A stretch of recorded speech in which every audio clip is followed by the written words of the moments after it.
Hello! I'm back with another Top 5 Wednesday! Because Top 5 Wednesday was created by Ginger Reads Laney, and there's a Goodreads group and it's just really cool, so you should all go check those links out in the description. So this week's topic is the top 5 books about / with mental health / illness in them. And I will say I struggled to find 5, but I did pick 5, and the main reason I wanted to do this one is because the top 2 books in this list are some of my favourite books of all time.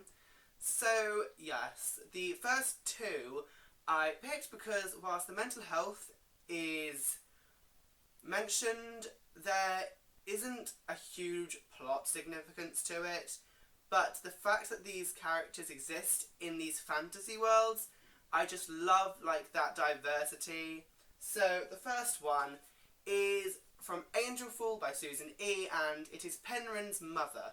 But Penryn's mother is schizophrenic, I believe. I can't remember whether it's actually specified, but I'm 90% sure it's schizophrenia.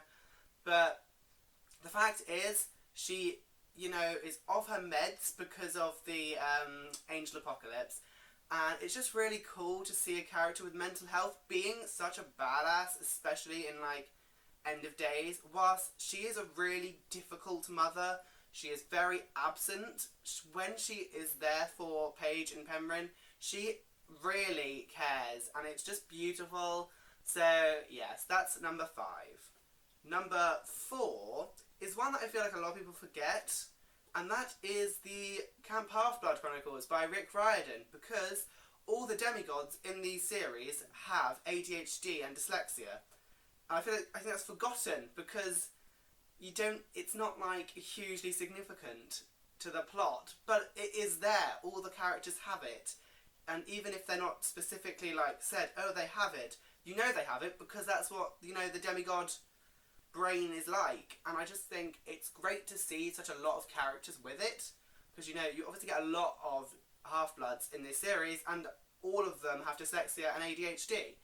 And I just love that. And I love the fact that Rick gave them a secondary meaning, ADHD is their battle reflexes, and dyslexia so they could read either ancient Greek or Latin. I just think that's really cool. Smart characters, but with these conditions, and it's great.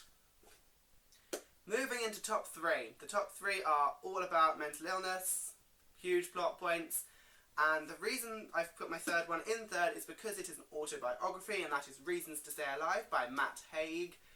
This deals with Matt Haig's journey with depression, and it is a really heartbreaking book. He goes through some really tough times, and the very beginning, he is contemplating suicide. He is at the edge of a cliff, and it's just heartbreaking to see that, and it's because it's such a realistic and accurate depiction, because this is his story, this is how he felt, this is what happened.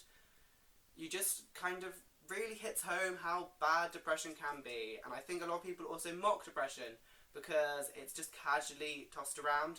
But no, it's really bad, and this book needs to be read by everyone so they all understand it.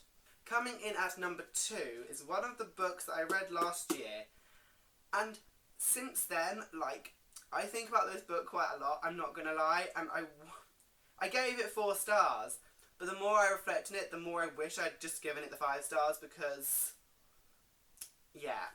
That is Schizo by Nick Sheff, because, oh my god, this book deals with Miles' dealings with schizophrenia, and he is really, really bad schizophrenic. He is really struggling. He is just... His depiction, his manifestations of his schizophrenia just really broke my heart. Especially there's a plot twist that links to his schizophrenia, and that just shattered my heart. And it's heartbreaking to see how hard he had it. He really struggled with it. They thought he was doing okay, but then he came off his meds because he wanted to, and he thought it would help, and it spiraled out of control, and so good. So good. Oh. And coming in at number 1 is one of my favourite books of all time. The Curious Incident of the Dog in the Nighttime by Mark Haddon.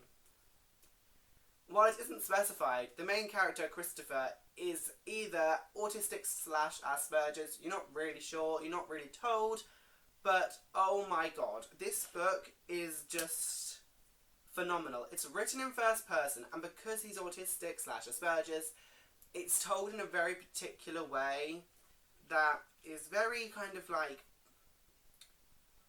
it goes off on like little sidetracks very easily. Like, he spots a pattern in something and elaborates on it, and it's amazing. This book is a real insight into the mindset of an autistic / Asperger's child. He is like 15, and it's just fantastic. And if you have a chance to either read this book or see the stage version, because the stage version is equally phenomenal. I have seen it live once, and I've seen the recording once, and I'm going to go see it again, hopefully. I just love it so much. This book is beautiful, and the fact that it deals with the autism / Asperger's so well just makes it all the better. So that was my Top 5 Wednesday. I hope you enjoyed. I will see you soon. Goodbye.